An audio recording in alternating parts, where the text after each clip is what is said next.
You're listening to Liberty Buzzard with Dustin Hammett and Thomas Umstattd Jr. Episode 16. I'm Dustin Hammett. I'm Thomas Umstattd Jr. Welcome to the show where we pick up the news along the highway of American culture. Dead old stinky news. Today, we're going to talk about tariffs. We're going to talk about trade wars. Thomas, what can you tell me about tariffs and trade wars? I know to take them seriously. So the Civil War was sparked between tension between the North and the South, and it was primarily over slavery, I've come to believe. I've been convinced by the Southerners themselves, who explained as such in their declarations of independence. But the other thing that exacerbated the tensions, and really was the spark, wasn't actually slavery, because slavery had been going on for a long time in America. That's not why the South left. Exactly. You know, what did they bomb first? They bombed a tariff collecting fort. Fort Sumter was for collecting tariffs. The new tariff regime that had been put in particular pressure on the South, and that is what triggered. That was the pebble that started the avalanche. So it wasn't the avalanche. The avalanche was slavery and the election of Abraham Lincoln and the fears that what he was going to do. But the pebble that kicked it off was actually a tariff issue. And so, you know, you may think, oh, tariffs, it's just economics. You know, some prices may go up, some prices may go down. It's like, no, tariffs are a big deal. And they're one of the biggest things that can lead and can escalate into actual shooting wars. So the fact that we are starting a trade war is something that we shouldn't take lightly. Yeah, kind of a big deal, tariffs. I am generally opposed to them. As a student of economics, I firmly believe that free trade and uninhibited trade is generally best for everybody. A lot of foundational concepts that I won't go into there. But let's go into them. You want to go into the foundational concepts of competitive trade? All right. And so, and Dustin, do you grow your own food? Not substantively. So why not? I do grow my own food because it's incredibly expensive. Because we do it as a family building experience. We do it because we get the joy out of it. We don't do it because it's economical. It costs more for me to produce a squash than it does for me to buy one at a grocery store. And not only that, but it takes so much time that you could be spending doing something else. So the whole essence of civilization is that we as individuals specialize, and by specializing, we're able to be far more productive doing just the thing that we're special at. So the blacksmith only does blacksmithing, the farmer only does farming. And when you scale this to a whole civilization, there's suddenly spare capacity to support people who aren't doing any particular good. Podcasters, for example. Podcasters, right.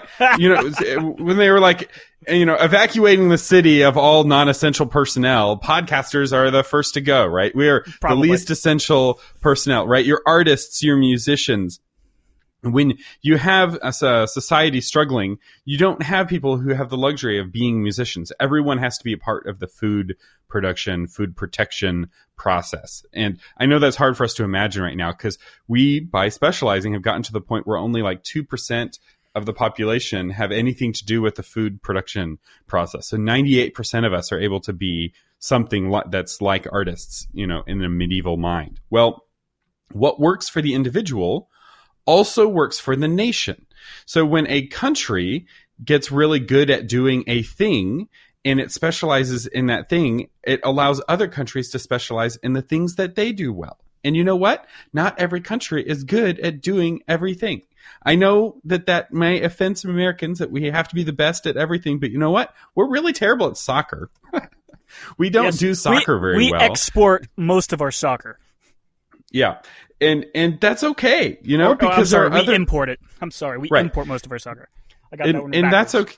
Yeah, that's okay. And, you know, American chocolate is good. And in South America, it's considered a delicacy, and they'll have it in big letters, American chocolate, on the package. But in America, a lot of Americans actually prefer Swiss chocolate and Swiss wine. And that's okay, you know, to import your watches from Switzerland and export your, software there. Like, this is what creates human flourishing, is lowering those trade barriers so that countries can specialize more and more on what they do well. And if you don't like what your country does well, you can help your country do better at something else. And it's evolving. It's not like you're shoehorned, right? We used to be the textile king of the world. We're not the textile king of the world. We got into other more interesting things for us as a nation. We got into cars, and after that, we got into technology. We're the leading provider of high technology in the world. If you're wanting software or hardware designed, America is the number one place for that.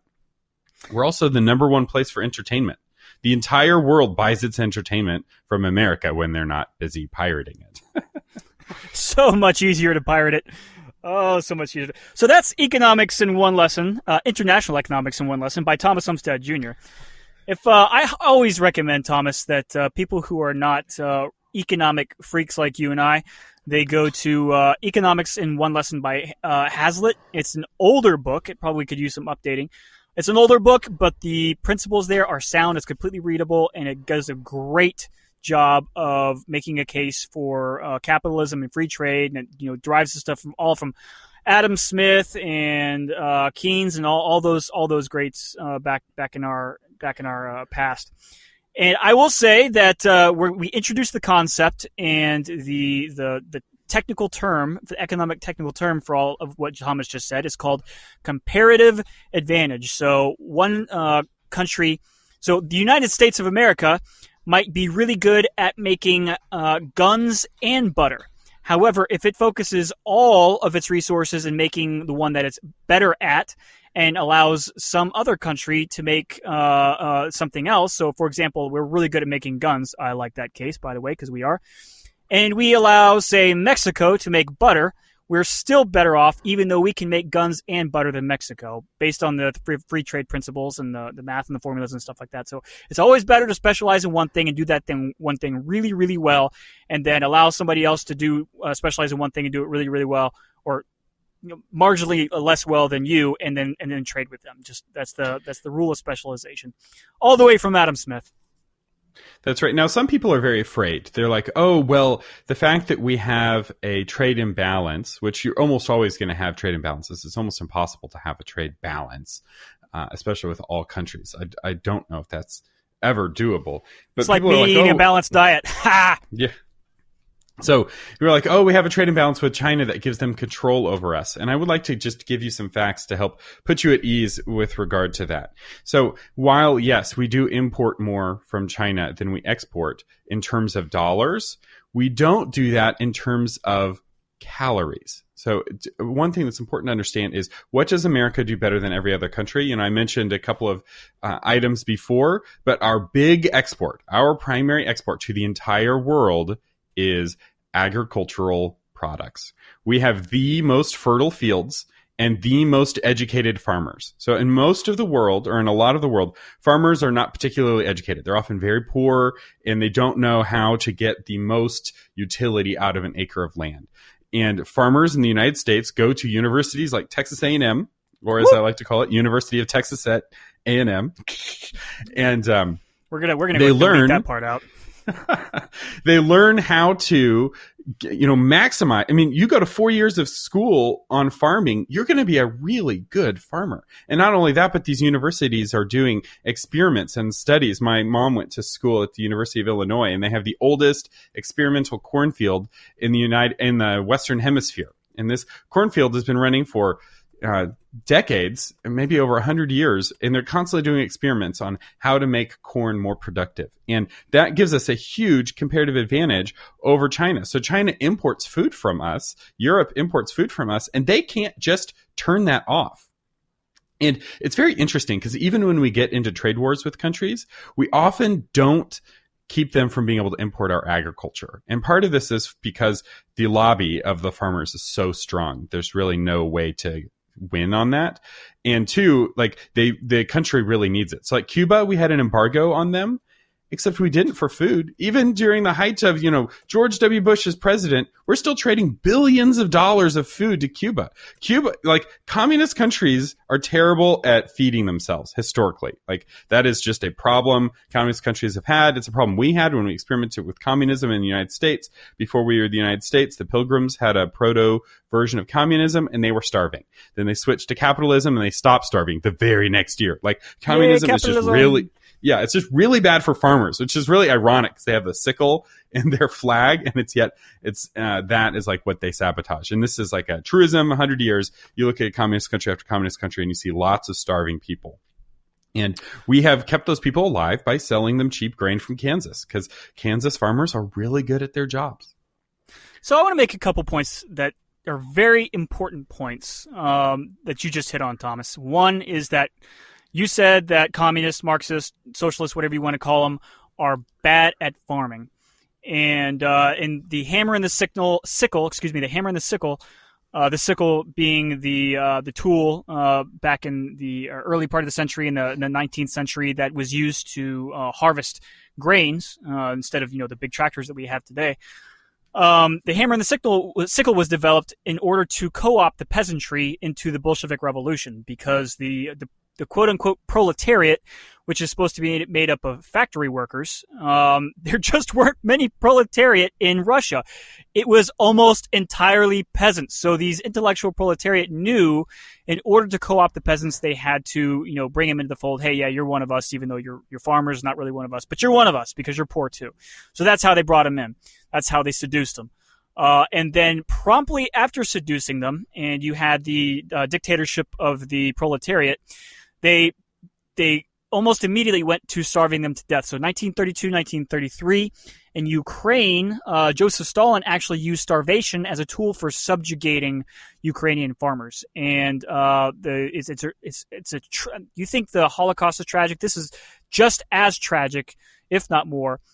You had 7 million Ukrainians, men, women, and children, starved to death in the countryside, produced all the grain, and all the grain was taken by the Soviet government and was exported to the West. Every last piece of grain. So the Ukrainian farmers would go out to the fields, and they would, after the harvest was done and all the grain was sent away, trucked to the cities to be exported, they would go out into the fields and they would pick whatever they could out of the fields, and the Bolshevik government got wind of this, and they made that illegal. And if the remnants of the harvest were harvested by the peasants in order to eat, they made that illegal, and the punishment was death, immediate execution by bullet. And that caused the death by starvation in one winter of over 7 million of the population. So, yes, socialism is not only vindictively bad in the case of Ukraine, but it's also just bad at managing farms to begin with. And you made another excellent point in the fact that our farmers in the United States are supremely educated. I know a couple farmers. Obviously, I live in a rural area, and from high school and just talking with them, and I can tell you they've all been to university. They all understand business. They understand economics, and they not only that, they can fix a truck. They're mechanics. They are botanists. They are chemists. They understand the chemistry of how the fertilizers and all the stuff that they use interacts with their plant, or in the case of ranchers, with their animals. So they are extremely educated. And I can't remember the exact statistic, but I want to say 3%, some single digit percentage of the population that have an occupation of agriculture feed not only the United States, but a good portion of the world. And it's absolutely incredible. I have a man crush on the occupation of agriculture, and I dabble in it myself. But it's absolutely incredible how much knowledge goes into farming, and how much knowledge is needed to be a farmer. And to bring it back to tariffs, sorry to interrupt you, Thomas. To bring it back to tariffs, the downside of the tariffs, and I fully believe that President Trump is using these tariffs and the threat of a trade war in a big game of chicken with the international community, and I don't know how he's going to survive it. because a big portion of his electorate is the rural Midwest, the rural South. And a big portion of that either are farmers or they know farmers and they're affected by the agriculture industry in one way or the other.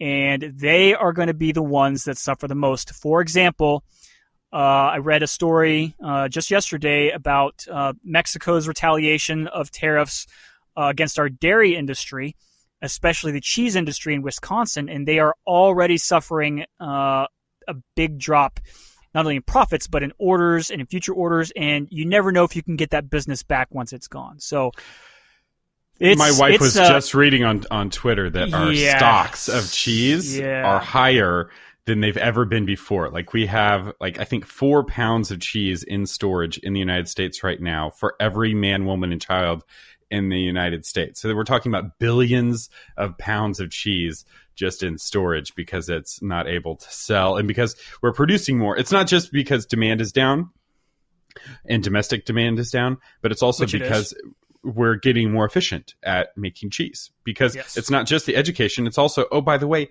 the technology, right? It used to be a farmer riding his tractor and it's like, man, what an amazing technology. Now it's a farmer with drones and an iPad and self-driving tractors, and he's got a whole army of robots that are harvesting. And, the level of technology and how it's affecting farming is just blowing up right now. Because self-driving cars are very scary on a highway for a lot of people, but no one's particularly scared by a self-driving tractor in the middle of nowhere. And, that makes a big difference, for the guy riding the tractor. Yeah, and then you can actually employ multiple tractors, one person. Instead of hiring tractor drivers and the assistants and et cetera, one person can now control multiple enormous. I mean, I'm talking about enormous harvesting machines, and it's pretty incredible. Yeah. So, but back to free trade. So the reason we're talking about this is that there's been another round of escalations where we are putting billions of dollars of tariffs on specific Chinese products, and they are retaliating by putting on billions of dollars of tariffs on our products. And what this is effectively doing is throwing sand in the gears of business, and it's affecting businesses very disproportionately.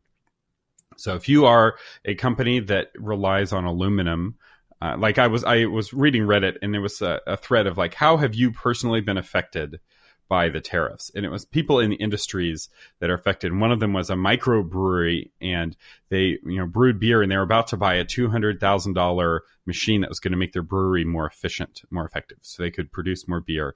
And they had to cancel the order for this machine because aluminum went up by 5 or 10%, and that affected how much they had to pay for their aluminum cans, which if you're a beer brewery is a big deal, right? You're going to spend a lot of money on aluminum because you buy a lot of aluminum cans. And, that's a harm because they would have been able to produce more. It would have made more jobs, made more microbrew, helped bring better beer to America.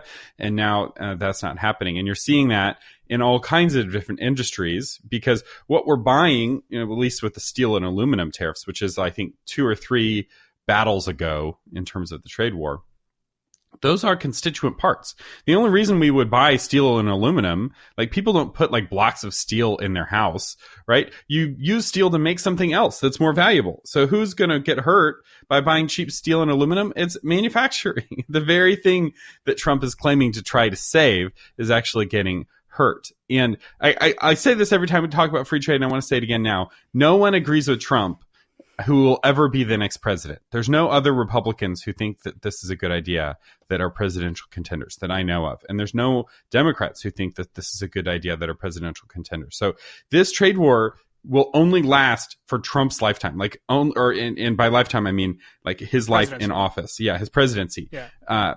So this isn't, I don't see this as an existential threat to free trade, although he has a lot of ability to break down those institutions in the next 6 years. Well, and the interesting thing is he's already, you want to talk about throwing a wrench into the international economy. He has started a trade war with the entire world. And as you were talking, Thomas, I was perusing this article, trying to get a quote ready. And one of the headlines in the article, this is from the South China Morning Post, says, China fears that Europe will, quote, stab it in the back, end quote, in the U.S. trade conflict. So Donald Trump has started a trade conflict with every country that does business with the United States. By the way, the United States is the best customer for every country in the, well, I won't say that's a generalization, but it is the best customer for most of the big producers in the world. I mean, the United States, as far as I know, is still the biggest purchaser of goods in the world. So these countries, I'm kind of wondering, you know, there's all this rhetoric aimed at Donald Trump, but these countries have also got to be eyeing each other suspiciously, because I think, and this is where part of me is like, man, it's either going to go really, really well and it's going to work perfectly for Donald Trump as he's estimating, or it's going to go really, really poorly. If it goes really, really well, I think what he's kind of going through the economic game theory here, and he's saying who's going to fold first, who is going to say, okay, I cry uncle, this hurts too much. I'm going to give you what you want, Donald Trump, which is free trade across the board, which I believe, and I based on some conversations that happened that were highly publicized at the G7 meeting a few weeks ago, I believe that free trade across the board is his ultimate goal. I don't think he's stating that right now because I think he's playing a hardball game, but I think that's his stated goal. And the first country, or in the case of the European Union, the first group of countries that says uncle, I think is going to pave the way for all the other countries to fold down like a stack of dominoes. So the other option is that Donald Trump can't survive this move politically, although he still has 2.5 years left in office, can't survive this move politically, and he runs out of time, because time for any U.S. president is against them. Whereas China, the Chinese premier doesn't worry about time. The Chinese government doesn't worry about time. The North Korean government, Kim Jong-un doesn't worry about time. But time is very much an enemy of Donald Trump and any U.S. president. So it's going to be interesting to see how it plays out, and to see once the business world really starts to feel the effects of the tariffs, and that's Donald Trump's one of his biggest bases of strength in the nation, whether they're going to allow him to get away with these tariffs for the time that it's needed to take effect.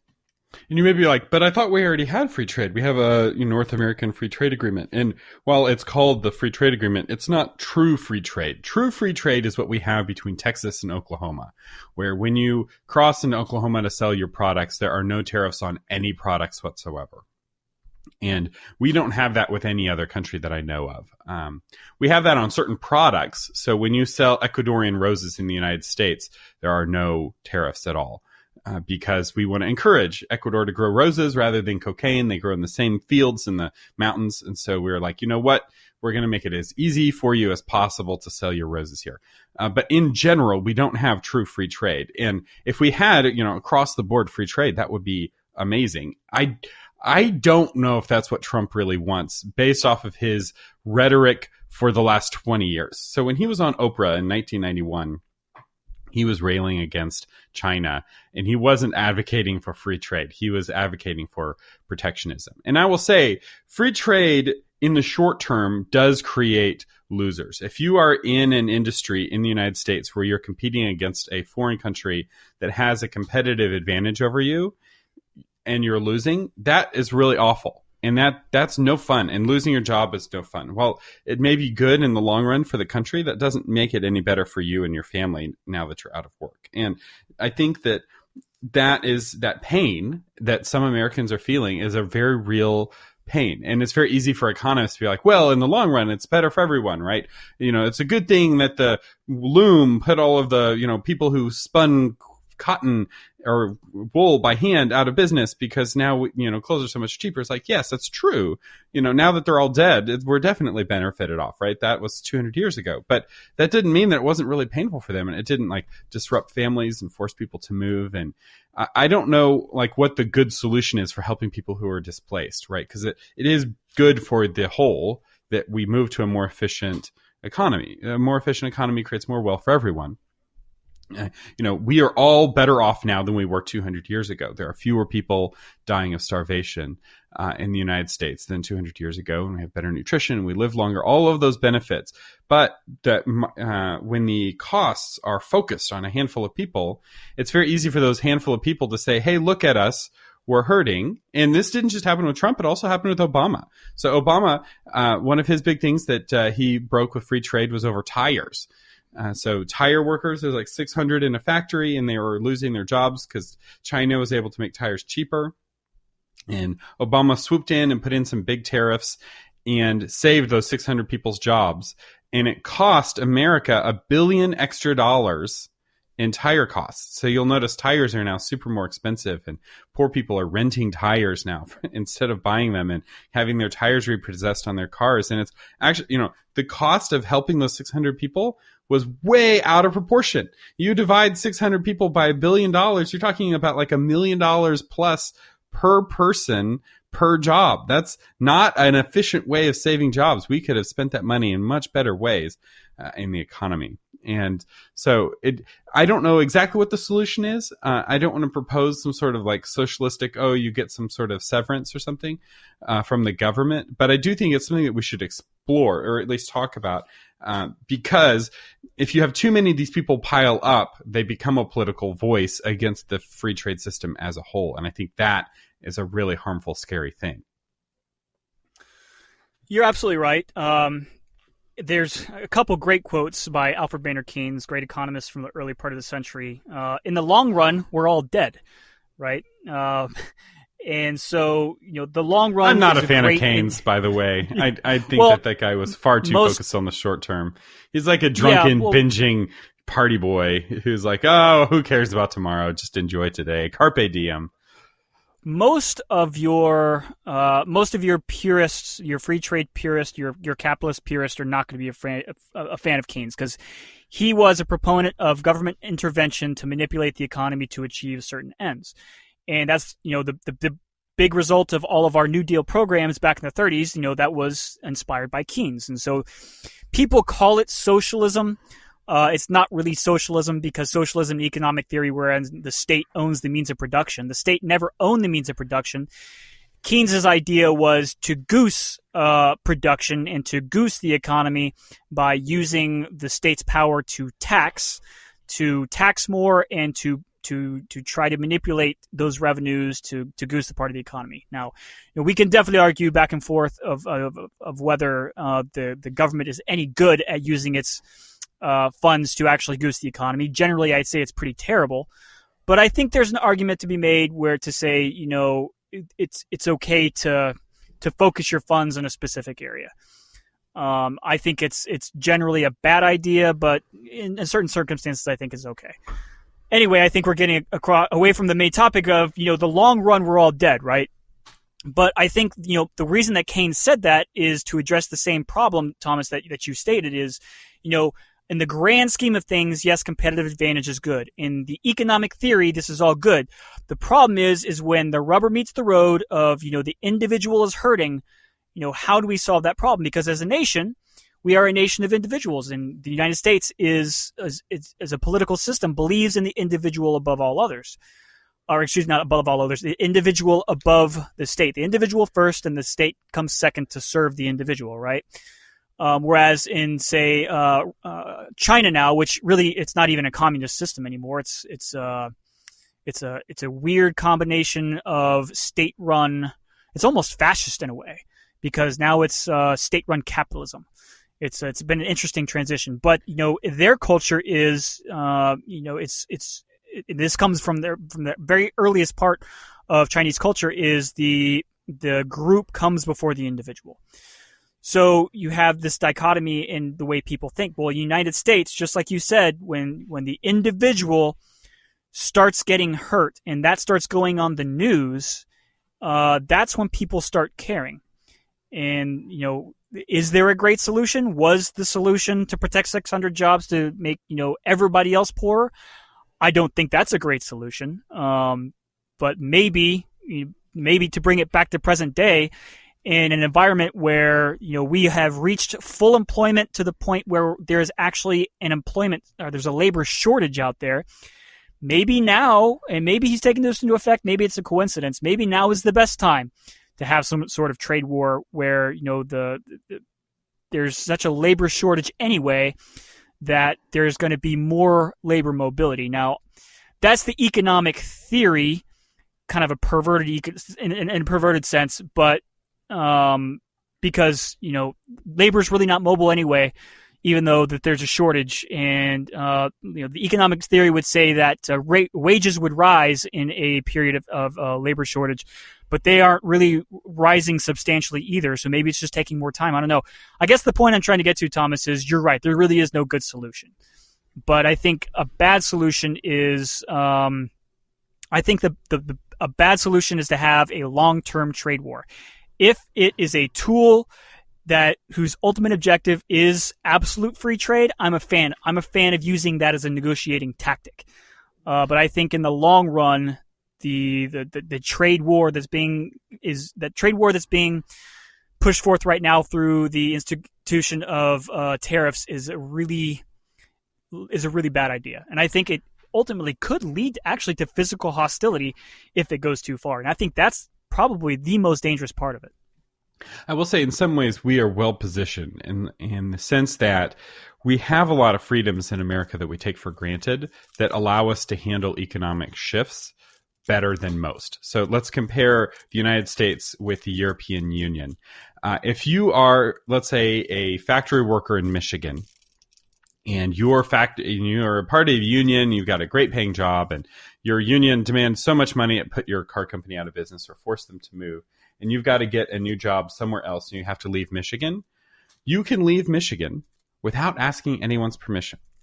And you can move anywhere in the country without asking any permission. You don't have to register with the government. And once you get there, the laws are very similar and the language is the same. You could move from one end of the continent to the other end of the continent without the laws changing in a major way and without you having to learn another language. Now, imagine you're doing the same thing in the European Union. The laws are similar because they have a single legal structure, but you have to live in a completely different language. So if you're Polish and suddenly you're wanting to move to France because France is better at industries that are, needing more workers, well, now you got to learn French. And that's a huge amount of friction. Like the fact that we've all got to the same language for this continent has given us a huge competitive advantage. Or let's say China. China does not allow the free movement of people in their country. If you're in one province and you want to move to another province, there are barriers that you have to deal with. If you're wealthy, you can do it, no problem. But if you're poor, and you move to a city, you don't have the same rights as somebody who is supposed to be in that city. And so it's harder for them to move people around the country and to adapt to a changing situation. And we've seen that, right? We were able to recover really well from the Dust Bowl in the 1930s. We had this terrible drought and terrible agricultural practices, and caused whole states to have crop failures year after year. And you know what? People were able to get up in their Model T and drive to California, where they were not having those problems. California was not having a drought, and those people who moved, while the move was a traumatic time, their families prospered in the long run. Right? California had a great run. From the 1930s to today, California has had unbelievable growth decade over decade. And you know what? Oklahoma's doing fine too. Oklahoma was able to recover and was able to bounce back, and people were able to position their lives and get to a place where they were stable. And that is a great advantage that we have. And let's compare to South America. Say you're in Ecuador. You could move to Colombia next door. It's the same language, but you can't because suddenly that's immigration. You have to deal with immigrating to another country, and there's huge friction to moving from one country to another country. And so you don't, while the language is the same, the laws aren't the same. So we have the perfect combination of the same laws and the same language, whereas Europe and South America don't have those things. Or Africa. Africa is the worst because not only do you don't have the same language, you also don't have the same laws. So moving from African country to African country is unbelievably difficult. And there's, different religions, and if your religion's not favored by the local religion, maybe you'll be, killed or, persecuted. And you'll notice if death is kind of an obstacle to mobility. Yeah, it's a big obstacle. And you have people in Africa right now, millions of people who are trying to move, And a lot of them are dying. Like, it's an unbelievably dangerous act to move from the place you are where the economy is failing to a place where the economy is thriving. I was just hearing that, millions of people are dying in the Sahara Desert trying to cross it on foot. And it's like, don't do that. like you got to be really desperate where you are finding yourself in the Sahara Desert on foot. That is a really scary place to be. So we are well positioned to handle this trade war. So I don't think we need to panic per se, but I think that it's if our goal with the trade war is more protectionism, more tariffs, I think that that's going to really hurt us, but not in the long run, because the next president can undo it all with the stroke of a pen. Yeah, it's going to be interesting to watch one way or the other. I don't have a whole lot more to say on it, Thomas, and I think we're running into a time constraint of our own, just like the President of the United States. So I think we should wrap it up there. We want to know what you think. So drop us a line, email, shoot us a text if you know us, because I'm not giving my phone number out to anybody I don't know. Sorry. And we want to know what you think. Let us know, and we'll talk to you tomorrow. I'm Dustin Hammett. I'm Thomas Umstattd Jr. And you've been listening to Liberty Buzzard.